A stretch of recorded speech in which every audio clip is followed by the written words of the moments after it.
Welcome to Blackhawks Banter, our weekly show where we talk all things Blackhawks.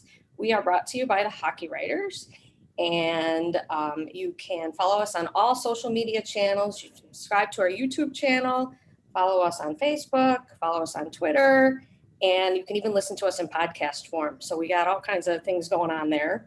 In case you're new, let me introduce our crew to you. We have Greg Boysen, we have Shaun Filippelli, we have Brooke LoFurno, and I am Gail Kauchuk. Welcome, everyone. Hello. All right, we're going to jump into our show today. Let's get to our topic number one. We have talked a lot lately on Blackhawks Banter about all of our younger players just in the past few shows. We've touched on prospects Lukas Reichel and Henrik Borgstrom. We've talked a lot about Brandon Hagel, Kirby Dach, defenseman, Adam Boqvist, but one veteran that has really kind of flown under the radar is Duncan Keith, veteran Duncan Keith. And would you ever have thought a few short years ago that Duncan Keith would be basically kind of in the background? I mean, let's face it, 3 Stanley Cups, 2 Norris trophies, Conn Smythe. He's 37 years old, and he's done a lot in his esteemed career. But he, unfortunately, he is 37 years old. He has a no movement clause, and his contract runs for the next 2 seasons with the Blackhawks. So with all that said, what are your expectations this coming season for Duncan Keith? Shaun? It's interesting when you ask this question, Gail, it reminds me of us talking about this about a year ago. And so for those who have been following and listening along, this might sound like it's verbatim what I said last year because I still have the same stance. And that's no knock on Keith. He obviously showed up this season to do exactly what was asked of him. But the problem is he's still being asked to do too much. This is a player that's still on the ice the most out of any non-goaltender on this roster. And Gail said he's 37. He's going to be 38 in about 2 weeks. So to be getting over 23 minutes a night and be relied on that much in every scenario, especially on the power play at that point when they have all these young guys who are up and coming, they're just asking way too much of him. So I think it's not so much what I expect of Keith as opposed to what I expect of the coaching staff to better utilize him and give him a better opportunity to strategize his minutes, make sure they're setting him up for success, giving them the respect that he's due in order to be putting him in the best positions to still succeed and not be run over and be skated around at every which way when he's at this age and he's done enough to warrant being able to pick some more strategic spots to be played in. So I expect Keith to show up and be the hardest working guy on the team because he's proven that he can be. But at that point, I expect the coaching staff to utilize him a little bit better, take some of those minutes away, take him off the first power play, and make sure that he's not the guy that's being relied on as much as he has been traditionally, even as recently as last year. Let the youth come up, let them have that challenge, and let them take over that role. Okay, so just being very overutilized. Brooke, would you agree with that? Yes, I do. And it's kind of funny. I've been thinking about Duncan Keith a lot, actually, because when we watch the playoffs, you're kind of thinking about how badly this team needs a number one defenseman. And it's really sad that Keith was that option and now he's not. And that's not a knock on him. It's just what happens. You get older, your role starts to change. And so my expectations for him are really not much at all. I don't see him getting better or worse. I just see him exactly as he is, just like Shaun said, a workhorse, a complete enigma of a player, and he's still very useful to this team in his role, usually as a second pairing guy and also a mentor to the young guys. So I kind of think that's what he'll continue to be for as long as he's here, which, like I said, is not a knock on him. That's great for the role he's been given for right now, but like Shaun said, he also needs to be used correctly, and he's not. But good gracious, I cannot appreciate this man enough for being the workhorse that he is at this age. Holy cow. Yeah, almost 38. Still going strong, although maybe not, again, being utilized correctly. So Greg, what can you add about Duncan Keith? Well, as far as expectations, and this doesn't not meant to sound as not, I don't have any. Like, it would be unfair to hold him to some high expectations that we're used to because he simply can't do it anymore. And again, as Brooke and Shaun have both said, it's not a knock against him. You can never question his effort and his passion, but it's just not there anymore. And the problem is, as Shaun alluded to, the coaching staff still plays him as if he's 2015 Norris Trophy winning Duncan Keith. That guy is long gone. He's never coming back. So yes, we have to put him, as I've said before, in a position to succeed, he has to be better utilized. He's just not that number one guy anymore. You just look at the numbers. They've been on a steady decline. His Corsi for percentage this year was the lowest of his career, nearly 7 full points lower than his career average. So he's getting pinned down in his own zone. His points per game was 0.07 per 60 minutes, the lowest of his career. The first time in his entire career was under 1 point per 60 minutes. So the offensive production isn't there because he's being pinned down in the defensive end all the time. His blocks and takeaways were on pace this past season with his career average for 82 games. He had 63 giveaways this year in 54 games. His career average per 82 games is 67. That's not good. He seems lost at times. He seems overwhelmed. Maybe that's a better word than lost. Overwhelmed. Got to ease up on him. I hope that this year he's in a smaller role. He accepts it, but then embraces the role of kind of a coach on ice. If anybody who followed the Rockford Ice Hogs this year, Cody Franson did that down there, and all the young defensemen just raved about having Cody on the bench and on the ice. It was like having another member of the coaching staff right there on the ice to kind of guide them. So if he can embrace that, he's such a competitor. I know it's hard. I'm sure it's him saying he can do the number one role, but at some point you got to look in the mirror and say, what's best for the situation I'm in? So I would hope he takes that role, embraces it, and flourishes in it, and kind of comes to a different point of his career where he could still be very valuable.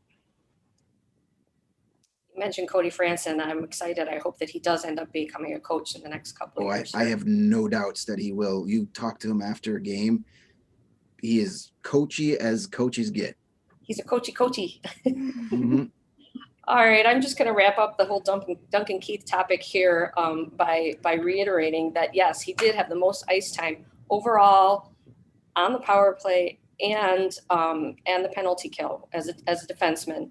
And so, I think that the reason that Colleton and company was maybe doing this is because they were trying to break in so many new defensemen, and Keith kind of became was still that mainstay that they could rely on. But I think he's minus 13 rating for this season. It showed in his usage, and I think that he could be a little bit more successful if he was utilized, like we already said. Take him off the power play, limit his penalty kill minutes, and less on 5-on-5. I think that it did happen a little bit towards the end of the season, in that Connor Murphy was really kind of more being that go-to number one guy. He was on the top pairing versus Keith on the second pairing, and a little bit more minutes and that type of thing. So we'll see. We'll have to see how it turns out, and if maybe he's utilized less and then can be even more successful this coming season. So on to our next topic. Topic number 2. This past season, we know was tough because the Blackhawks were once again out of playoff contention. But the good news is that management has admitted that they're finally come clean and said, yes, this is a rebuild. And the Blackhawks actually fared better than we expected, leading us to believe that the rebuild could be moving along faster than expected. So looking ahead, what are you excited for about the 2021-22 season? And let's go ahead and start with Brooke. I'm sorry, I'm going to be the Debbie Downer here because that sounded so joyful. And I'm like, to be honest, there isn't really much that excites me about next season. I feel like now that I've kind of had a chance to sit and think about it, that there's some prospects that we have that seem like they'll be really good and fun to watch for the next few years. And then we also have a lot that seem like they'll kind of be nothing or won't really have that big impact that this team needs. So I feel like the only thing right now I'm looking forward to is seeing what changes will be made, because obviously this team really needs it if they want to start being competitive again. But also I always look forward to Patrick Kane every year. I mean, you think that, he's going to start slowing down, and he never seems to just stop. He just keeps getting better and better, and he always finds a way to produce. So I'm just always excited to watch him every season. So I'll say that. Can't go wrong with Patrick Kane. He's still got it. How about you, Greg? What are you excited about? Not a whole lot, but that's okay. I'm going to take my mindset for being a lifelong Chicago Cubs fan. And if you go into the season with zero expectations, there is no way in the world they can disappoint you. You can only be pleasantly surprised. So that's how I'm going to handle it. What I'm looking forward to is, again, the youth on this team. There's guys that we saw last year that came on and played well and looked like they belonged in the NHL, but there's a difference between just looking like you belong in the NHL and then making a difference in the NHL. So I'm looking forward to that group, hopefully more so than not, taking that step to become different makers at this level. They've been acclimated. They now know what to expect. Let's see what they can do from the start of the season. And then plus there's going to be some new faces. We already know Lucas Reichel. They got him coming in. They're expecting him to be there. We've talked about some of these new additions, and there's going to be a lot of changes before this season even starts. They've got a ton of players on this roster that they got to trim. So once we know what the roster looks like, then we can kind of nail down specific things. But I'm definitely looking forward to some of these young guys becoming just not entry-level players, but becoming impactful players. All right, the youngsters. I'm gonna go ahead and say that I'm really looking forward to Jonathan Tace getting back in the fold, being healthy and back in the fold. This team did do better than expected. They did better than expected without him. But what kind of boost would he add? You know, if he truly does return, he's got a strong two-way play, success on the face-off dot, and all those intangibles of leadership and being a mentor as a captain. I'm not saying he's the missing piece that's going to make, the Blackhawks a contender, but I think that he could really, really add to their depth. And I'm hoping that he's healthy and around and that can happen. And, gosh forbid if he doesn't come back, there's still a lot to be excited about. Concur Gridop, step up. Kubalik and Alex DeBrincat are so fun to watch, and they're growing into stars, and I'm always excited about the lines and pairing. So I guess I asked this question because I'm just so excited, and so I'll just stop now and let Shaun add his what he's excited about. Well, Gail, I'll say I'm with you as far as being optimistic and excited, and I think the reality is no, there's not a lot for us to really expect of this team, just like there wasn't last year. So should we go into next year expecting much? No, but if for nothing else, that's what kind of is the most exciting part. Because if we're going to mirror what happened last year into what's upcoming, the reality is they exceeded all of our expectations last year. So seeing their impressive rookie class come in and, as Greg said, get familiar with this league was impressive. Just to see what they could do and with the opportunities that they had, and to see how speedy this rebuild really started to look like it was becoming, really just foreshadows what we should look forward to next year. So I'm just optimistic and anticipating that they're going to continue on that trend, and we'll see more of perhaps more streaky play. But the reality is how good they were in those hot streaks. Just all that does is infuse excitement into me and into my veins as a fan, because it just means that they're on the right track. So I'm curious and excited to see how much better they can get on that track and how much longer they can stay on it throughout next season. Yeah, on the right track. That's a good way to put it. So we'll see. Is it October yet? We'll have a good campfire talk. That'll be our next show. Talking around the fire once we actually have an idea of what the team's going to look like next year. Yeah, there's going to be a lot to talk about. All right. I would like to remind our viewers that you can look at all of our content on the hockeywriters.com website. It's the off season, but we'll keep you updated with all the latest news and rumors. We've got some big things coming up here. We've got the expansion draft, the regular NHL draft, trades, news, rumors, you name it. Never a dull moment. We are also working on player grades. All of us are taking some players and grading the past season in preparation for next season. So be sure to check it out often. Okay, next topic. I'd like to touch on the expansion draft, which is actually coming up on July 21st. Like the rest of the teams in the league, the Blackhawks are going to lose one player to the Seattle Kraken. And, there's a lot that can play out depending upon who the Blackhawks decide to protect or expose. But to keep it simple, let's go ahead and say which player we think that the Blackhawks are going to lose to the Kraken, and a little explanation of why. Go ahead and start for us, Greg. I am going to predict, and probably be wrong, Calvin DeHaan will be the guy they pick. Predicting these expansion drafts is difficult to do. It's not just simply the Kraken will take the best player available from each team. They got to fill needs. They got to, think about the future as well. And the important thing is why I think they're going to take the Kraken is because they have to hit that salary cap floor. And he's got a nice contract. It's only one more year left. I believe. So he's a guy that can get them to that salary cap floor.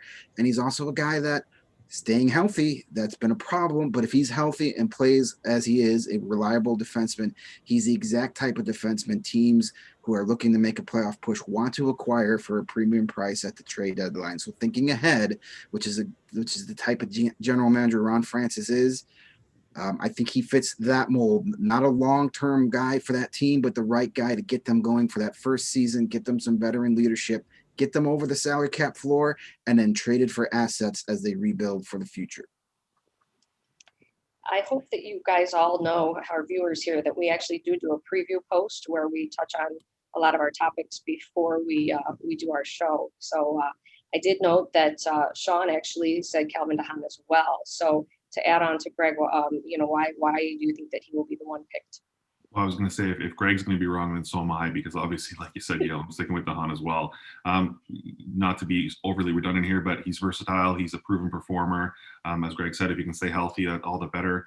And, as a 30-year-old, they can pick up this, this proven defenseman who can log up to 20 minutes a night, and he can be infused right into their defensive core and potentially become a leader for that team if he does stick around for years to come. So just seems like a natural fit as far as the best solution that the Blackhawks can offer, who provides immediate leadership for that squad.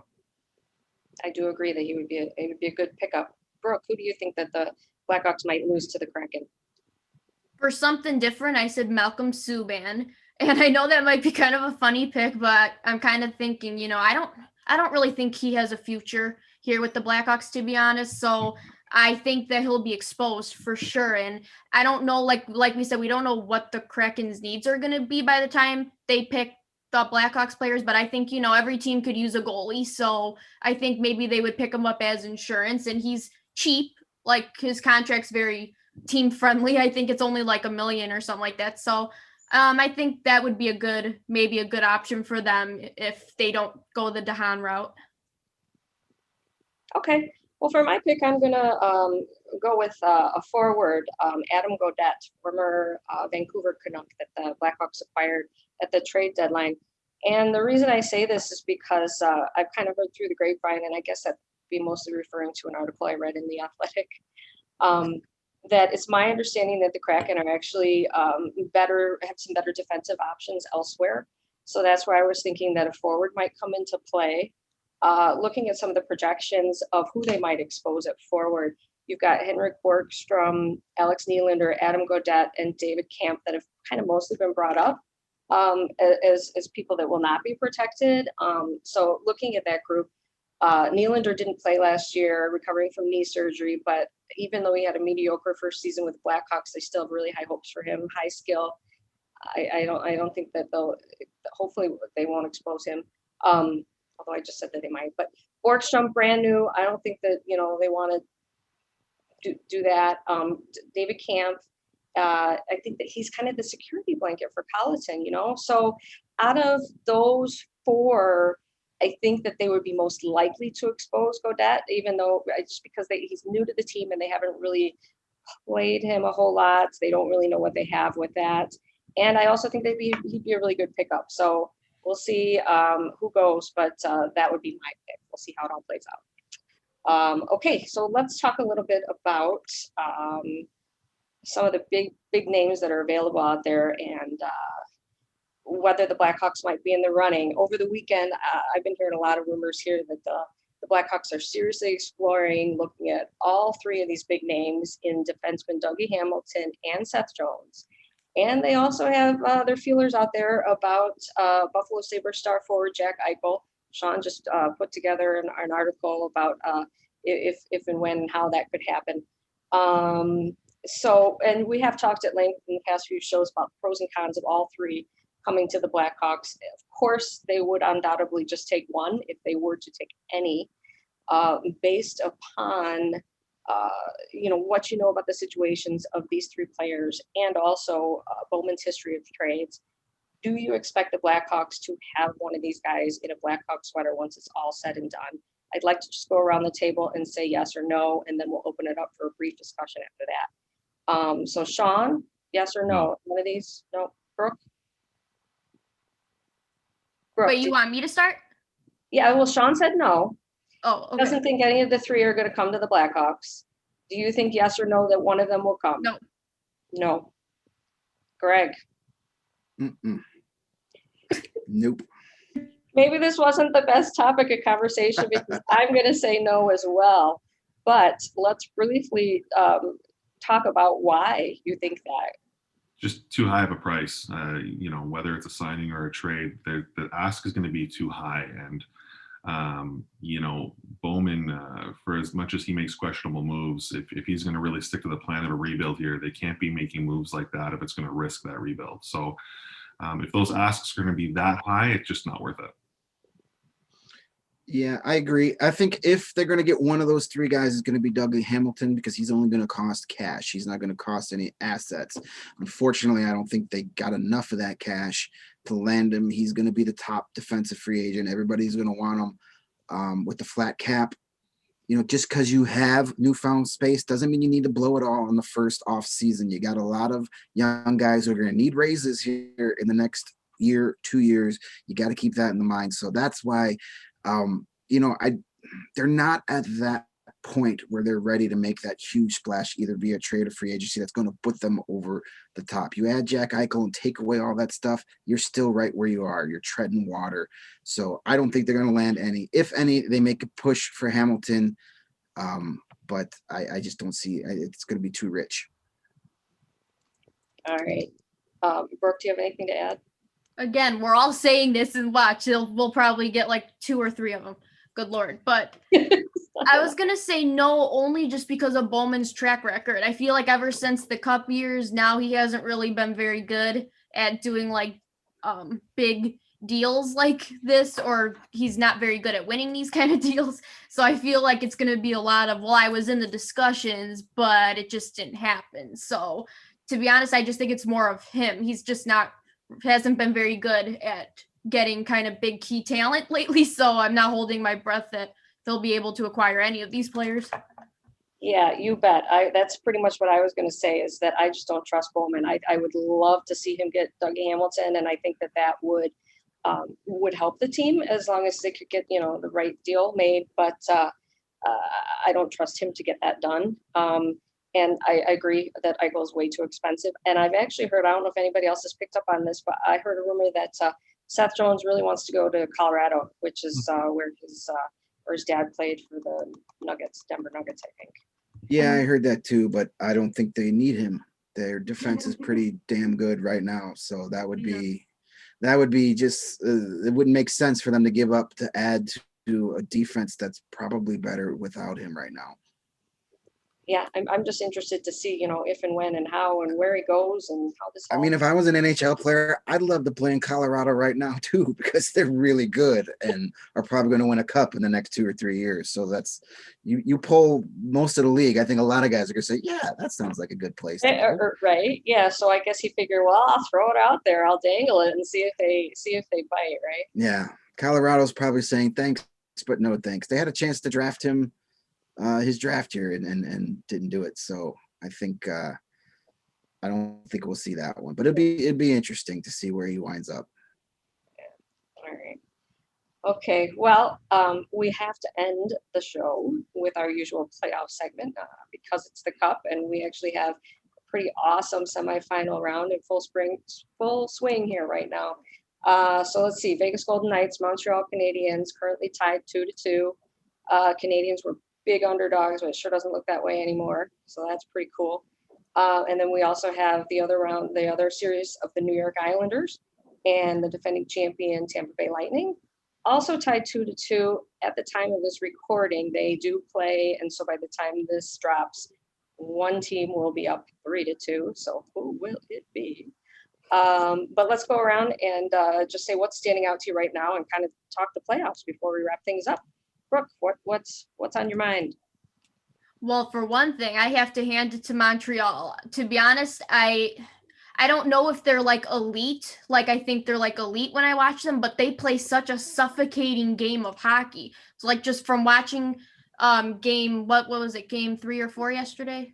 3. Oh my gosh, I can't do math. I'm sorry. But they just suffocated Vegas to a point of no return. It's like they don't let them set up. They don't do anything. So that to me is so impressive because against the Blackhawks, Vegas was like very goals happy. So, and I love Robin Leonard. Always have, like I said, I want to be his agent, but I think he played a really great game. So I don't know. Maybe since Vegas won, maybe the tides have turned. I don't know. And the Islanders, I say this too, go Islanders. Oh my gosh, if they can pull off this, holy cow, that will be huge. So I'm really impressed with the Islanders too. They've kind of shown that they can hang with them like Montreal has.